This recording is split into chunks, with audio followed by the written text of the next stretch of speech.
Previously on Lambo Lunch with Ben Humble's CEO. So you know what I like what you just said is like there's people who have money sitting in the sidelines, right? They're doing nothing with it. Really, this is one of the best ways for them to get involved in real estate. Yeah. Because they don't have to understand real estate or Exactly. even know that much about it if they just find somebody else that does. Exactly. Right? It comes back to just using your own unique ability, using the resources you have. Yeah. You only got those three commodities in life, right? Money, energy, and time. Exactly. You've got a lot of money, but you don't have the energy or the time or the understanding how to apply it. Find somebody else who does. Exactly. Right? And if you don't have any money, but you have a lot of time and energy, then gain a skill set, understand the market, become a great operator, and there's plenty of people with money that are happy to partner with you and do more deals. There's a seatbelt in this baby. Oh, there's no seatbelt. Oh, damn. Yes, sir. So I think the greatest thing you can do is stay humble. That's why I go by humble. man. Stay humble 100%. and always be a student of the game. Yes. Be a student of life. Yes. Find people that are doing things that you're not doing Exactly. and just reach up. Ask for help. Yeah. Ah, found a hundo. I literally forgot my wallet today, but I found this $100 bill. $100. Yeah. Hello, how are you? I'm good. For the two of us, we're the guys having the Lambo Lunch. Is that cool? You're watching Ben Humble CEO's Lambo Lunch on Matt McKeever's channel. Right along for special guests, cool cars, mastermind talks, and good food. Let's roll.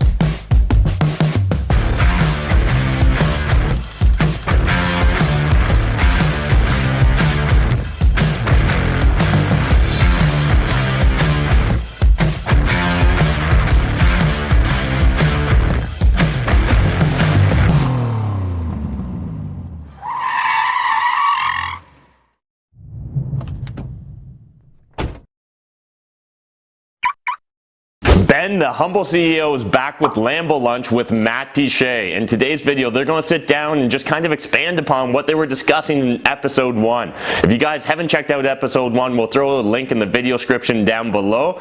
But Matt Piche, the Fruitful investor, he's been crushing it now for years in Kitchener-Waterloo. In fact, he started his YouTube channel even before I started mine. If you guys haven't seen way back the very first year of YouTube, I raced Matt to 500 subscribers. He won on the race to 500, but we've both been just putting out tons of great content on YouTube for Canadian real estate investors, and this is just another example with Ben, the Humble CEO. I'm guessing just sit anywhere? Yes, I just sit. I love this spot. Thank you so much.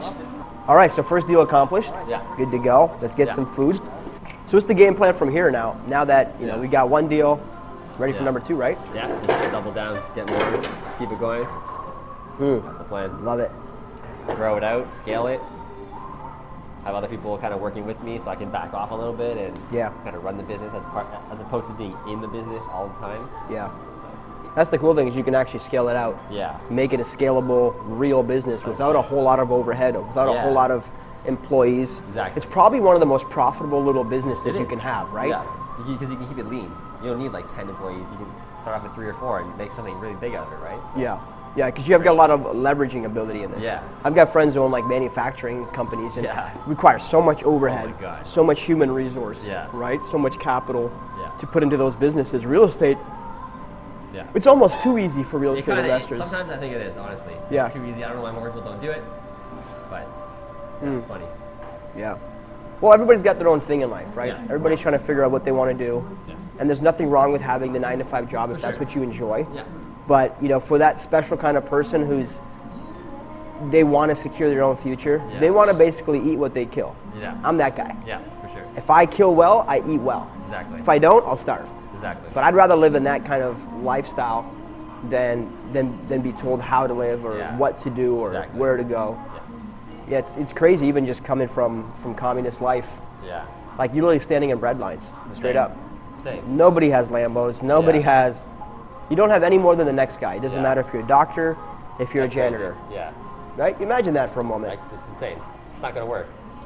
Yeah. There's no incentive in that kind No of incentive environment to to excel, right? To do more than Yeah. the basic. To be the best at whatever you're doing. That's right.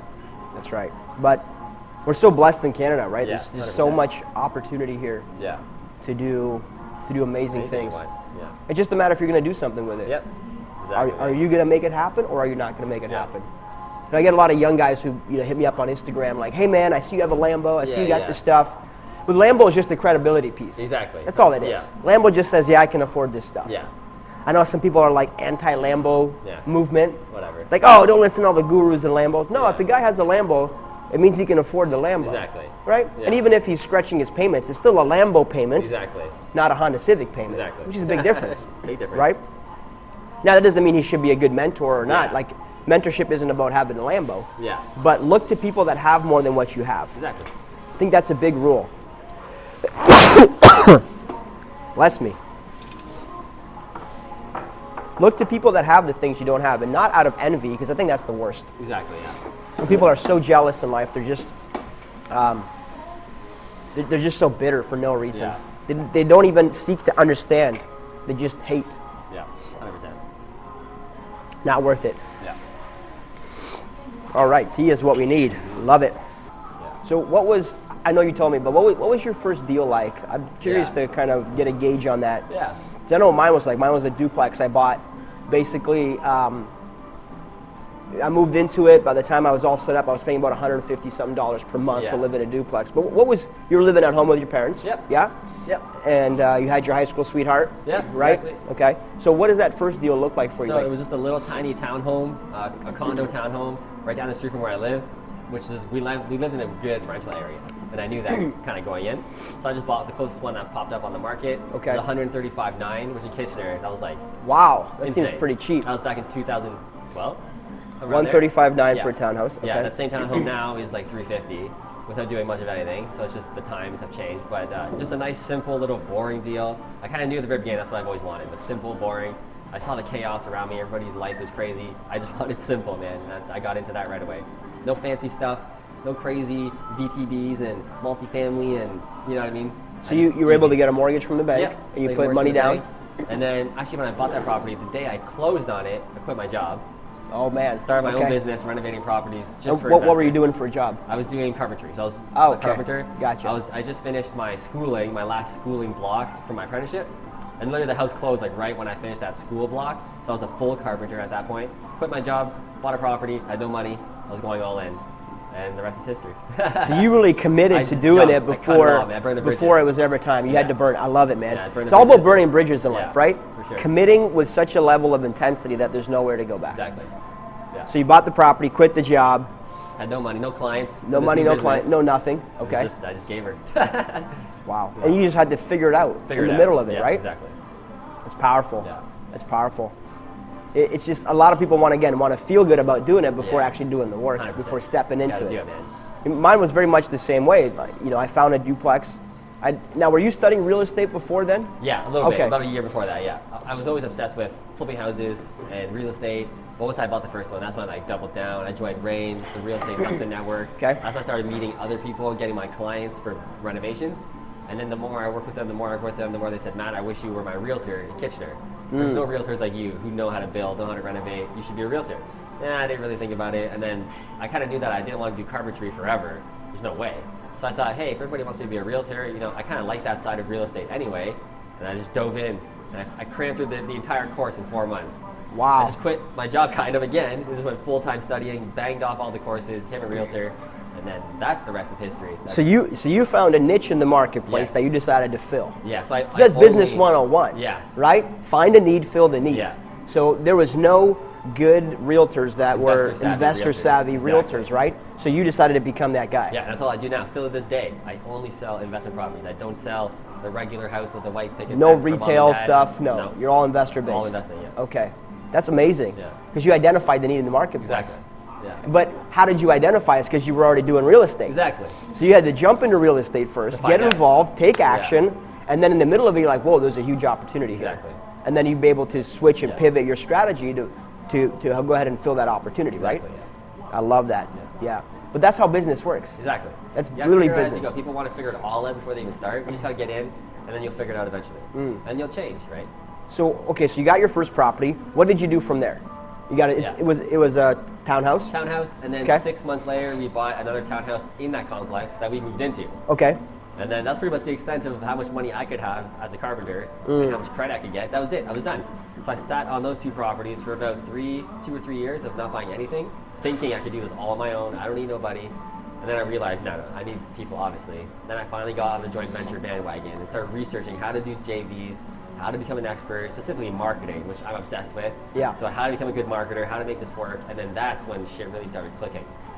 When I got into marketing, attracting people to me rather than me going out. You know, I'm an introverted personality. I'm not very good with going out to meetings and shaking hands. I'd rather have people come to me who already see me, who've already watched me or read about me, and they're already sold before they even come to me. Right. That's kind of what I built out my business. Gotcha. So how did you do your marketing? YouTube driven? I know you're a big YouTube personality. So pretty much all YouTube, all video focused. That's how I think I can really capture people's attention, and they can get to know me a lot through those videos.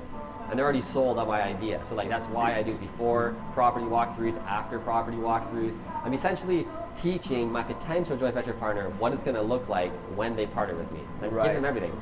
So that by the time they come to me, they're already sold. They're just like, Matt, I just want to jump in with you. I saw what you did with the last property, I'm in. Yeah, that's amazing. So did you have that idea, how did you cultivate this idea of like doing the videos and that? Where did that come from? I don't even really know. I just kind of knew I had to do something different. You know, I became a realtor at like 23, 24 years old. So young. Yeah, I was young. There's no way I could compete with the 40-plus-year-olds who have all the flyers and they're spending money on the bus ads and the bench ads. I didn't have any money. But I had to do something different. So I knew, being like a young millennial, where this was kind of heading. So I started doing social media back in 2012 when it wasn't even cool. You know, I think you were first to market. Yeah, I think I was like literally like one of the first, real estate investing YouTubers. I don't know. Right. I was the first one on there, especially in my area. I was definitely the first one. And it just kind of, I saw some success, and then I just trickled down, and then I just saw like massive success from it. And so you found something that worked, and you just doubled down and doubled your effort in that area. Exactly. So fair to say you went a mile deep instead of going a mile wide. Exactly. Yeah, because I only focus in my area only. Dude, that's so important in business to go a mile deep all the time. Yeah. Far too many people are getting shiny object syndrome, so they want to go really, really wide with everything. A little bit of this, a little bit of this, a little bit of this, and then they classify it as I'm diversifying my portfolio. Yeah. But really, you're just diversifying your attention. Yeah. You're splitting your focus into 8 different areas. You're never going to get really good at one thing because you're trying to be good at a lot of different things. So it's about being really, really great at one thing and then doing that day in and day out. Exactly. It's like this thing, like who makes more money, the general surgeon or the specialist? Yeah, specialist. Always, right? Because they've really mastered that craft. And if somebody wants to go to that particular specialty, they go to that one person that's really, really good at that. They don't go to the general person. Yeah, too risky. Way too, well, yeah, and it's just that guy is not the special. Exactly. Right? So become the special. Yeah. Become the guy who you're a specialist in whatever you touched, sure. and just do that and get really good at it. That's why I talk about the single family thing. Yeah. A lot of people want to get into multifamilies and singles and duplexes and all this stuff. I'm like, no, man, single family. Well, Grant does what Grant does. Exactly. Right? That's his business. That's his focus. And there's nothing wrong with that. It's just like real estate wholesaling, right? A lot of people want to know about what is real estate wholesaling. Is it possible? Yeah. When I started doing it, nobody was really doing it. Exactly, yeah. Right? I had to go to the States to learn this stuff from my mentor Chris and other people who are out there. Learn that, hey, I could actually go and source my own deals. Yeah. But a lot of people don't understand the why. Yeah, 100%. And they're like, well, why would you do that? Or why would you create all this stuff? And remember back last year I had the humble wholesaler character. That was way off the wall. But it was out of necessity. Yeah. So when the market gets hotter and hotter and hotter, there's less and less supply of inventory on the market. There's more and more demand for real estate. It's simple economics, supply and demand. Exactly. Well, the deals were literally drying up. Yeah. So my little flipping business and my little mortgage and private lending business, like we were running out of deal opportunities. So the realtors weren't providing the deals, and I had to make a choice. So at the end of the day, I had to go direct to seller. Exactly. I didn't know how. Yeah. I didn't have the resources, didn't have the know-how. So I jumped in both feet. Yeah. And for like 3 months straight, all I did was eat, sleep, and drink wholesaling real estate. Exactly. Until I figured out how. Hey YouTube, have you checked out Cashflow Tribe yet? If not, go over to Facebook, type in Cashflow Tribe Canada, and check out our free Facebook beta group. Just filled with tons of great free information. We're even releasing the occasional exclusive video in the beta group, so you guys need to check it out. And if you like that, then you absolutely need to check out Cashflow Tribe Alpha, where every week I'm going live teaching a new subject matter to the Alpha class, and you guys can ask questions in real time time and we'll cover those topics. So previous topics we've discussed are things like BRRRR financing strategies. So exactly what banks and what strategies do you use in Ontario, Canada to implement the BRRRR investing strategy? As well, we've looked at how to find value add opportunities when it comes to both large multifamily deals and single family and duplexes. And at the end of the day, this is all focused on building a community, a tribe with you guys. So it's whatever you ask me to teach, that's what I teach the next week. So I really look forward to seeing you guys in Cashflow Tribe. Let's go. So I jumped in both feet. Yeah. And for like 3 months straight, all I did was eat, sleep, and drink wholesaling real estate. Exactly. Until I figured out how it works in the Canadian market, because it's way different in the States. Yeah. They've got different laws. There's a lot more scrutiny over here, because you can't just go out and start brokering deals without a license, you know, because you're a licensed agent, right? Exactly. So you got to make sure you're not brokering deals. Yeah. You got to make sure you're not violating the RICO code, which is that Real Estate Council of Ontario. Yeah. So once you really figure out how to do it the right way, Exactly.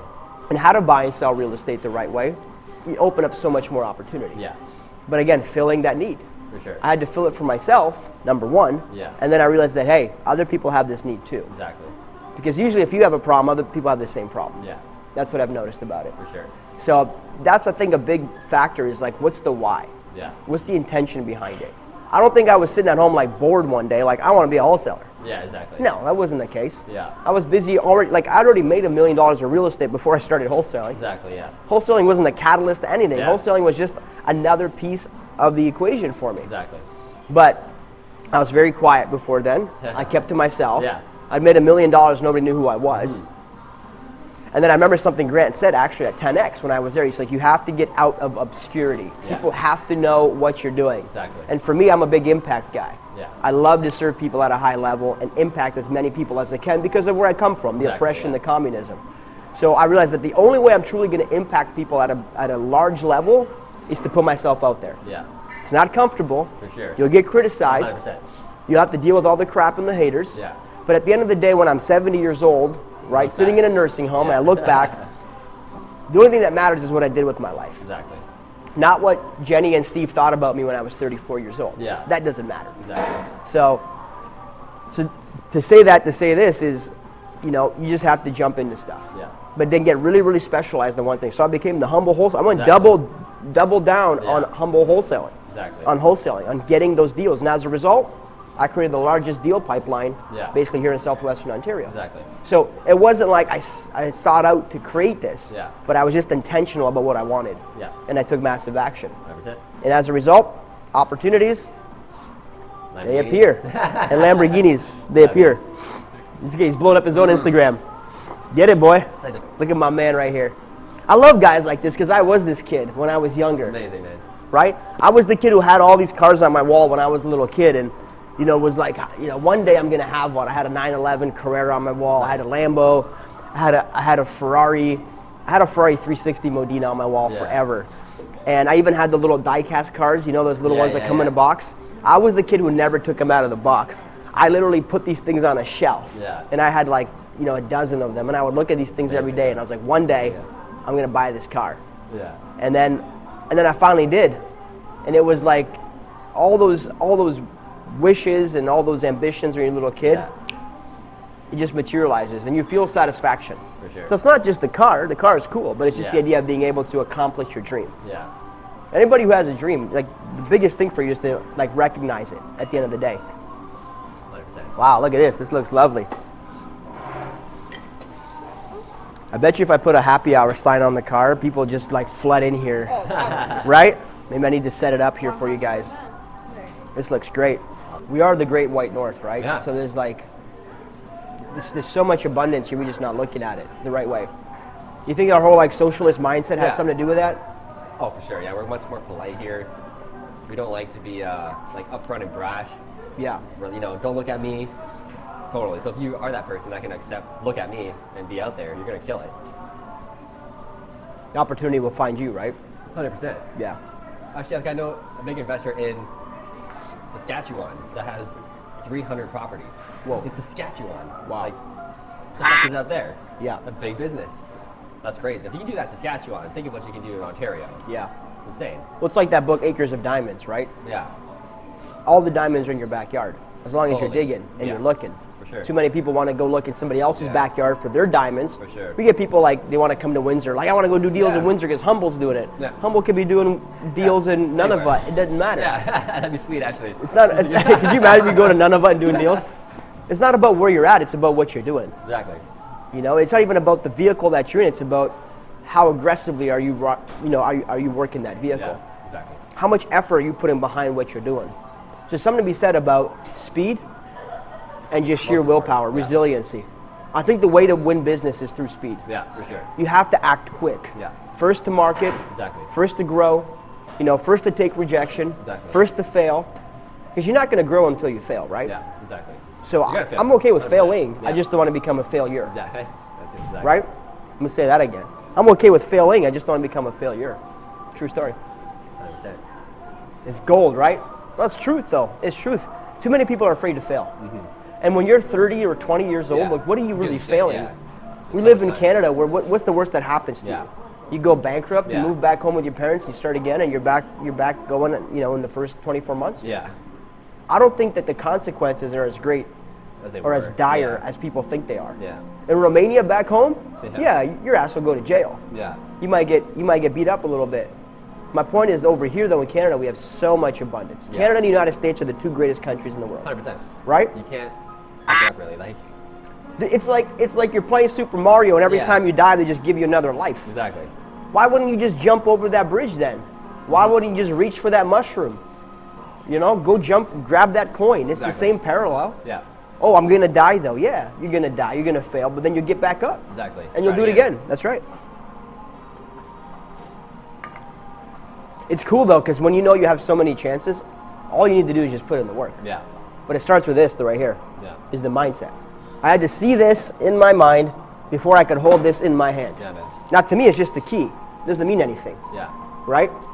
But to other people, it's like, oh my God, Yeah. that's a Lamborghini. Yeah. I'm like, yeah, it's a key. That's all it is. Yeah. It's a car, it's a key.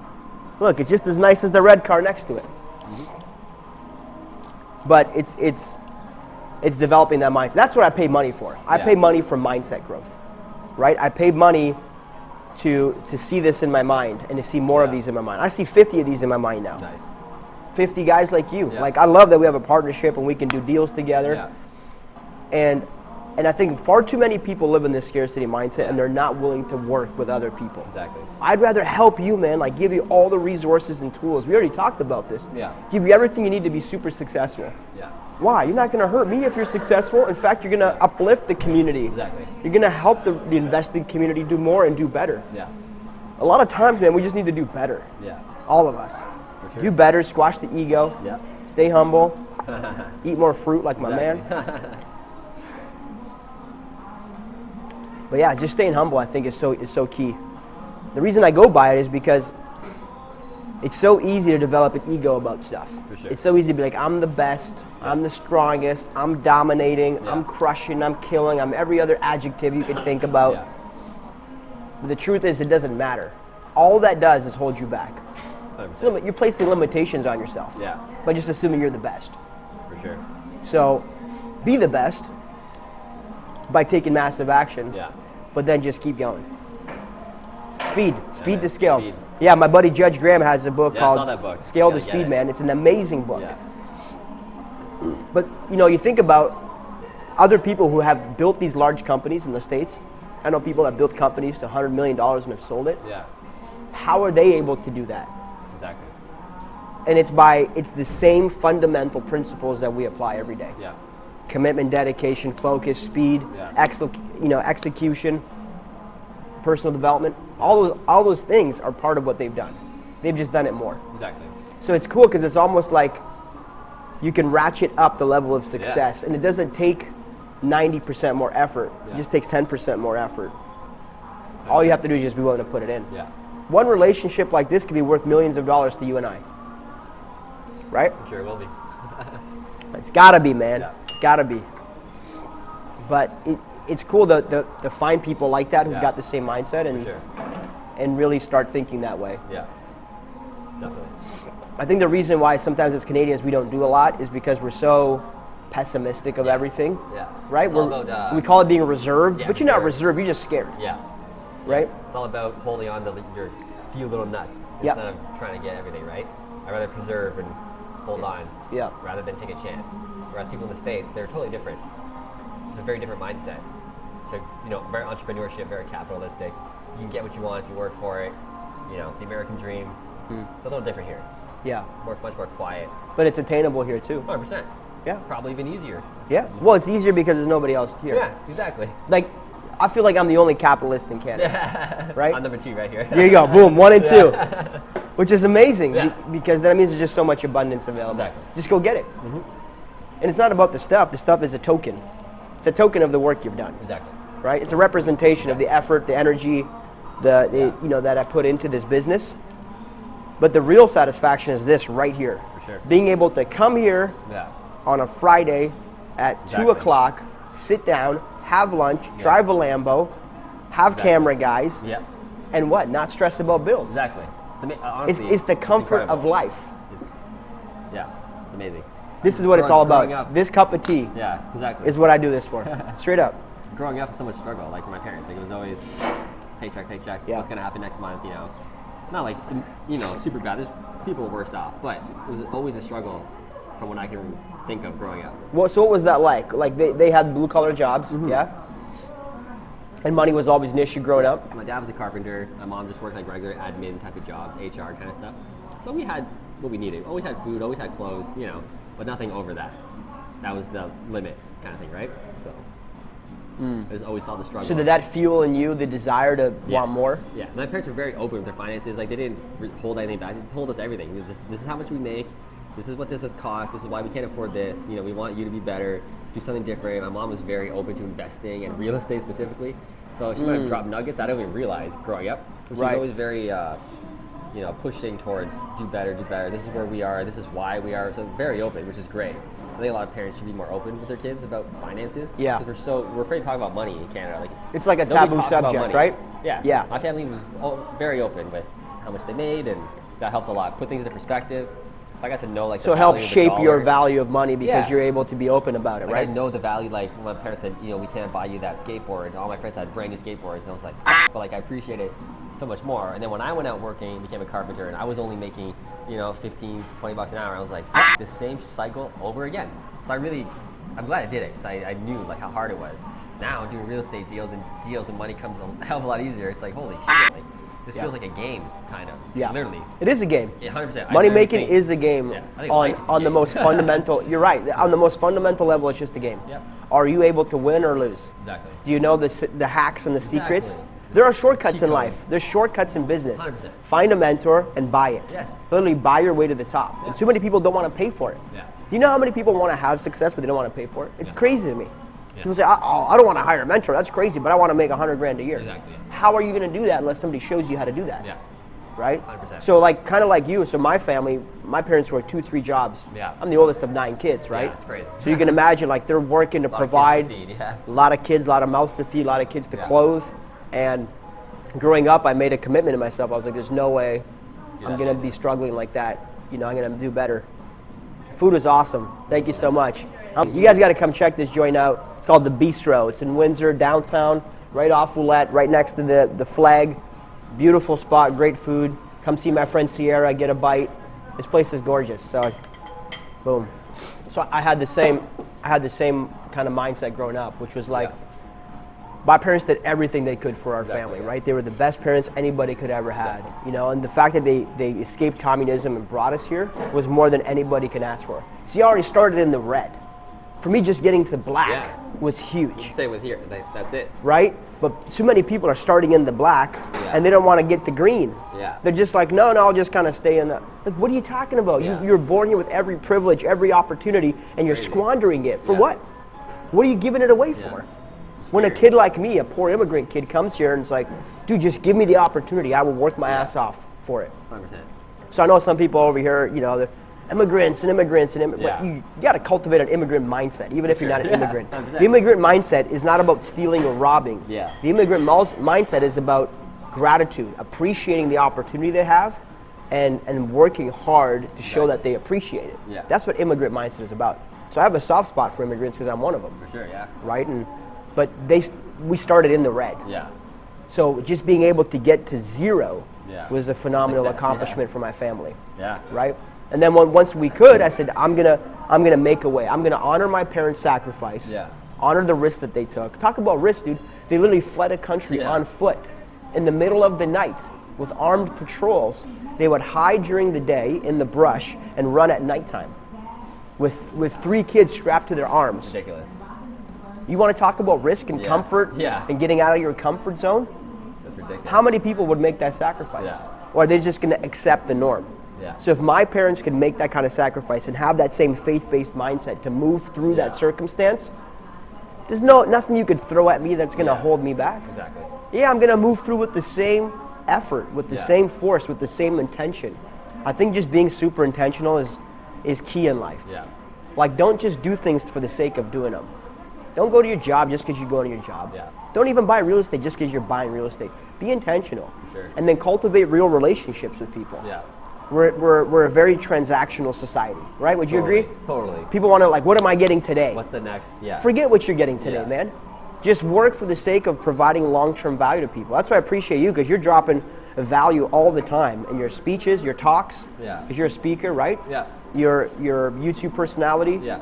And you're giving out so much value all the time on your podcast. Yeah, it comes back, right? It does come back. I had no idea it would come back. I just did it because I thought I had to get known, but then it's just like, holy shit, this is super powerful. You did it because it had to be done. It has to be done, yeah. That's what it is. It has to do something different. This is what I think the common theme with you is: you see a void and you fill the void. Yeah. You see a need, you fill the need. Yeah. Right? Straight up. And I think that's the essence of being an entrepreneur. Yeah. 100%. Is here's an opportunity. Oh, nobody else will fill it? Yeah. I got it. That's crazy. I love it, man. I love that we share, like, our story is pretty similar. Even though we were born like worlds apart. It's crazy, man. The overall journey isn't that different. Yeah.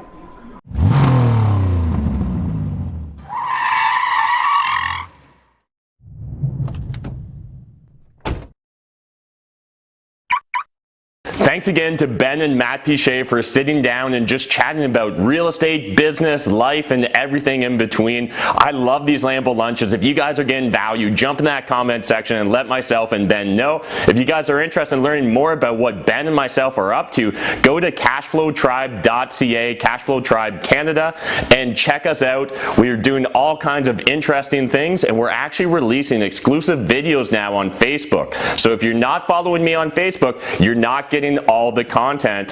So I'll see you on Facebook.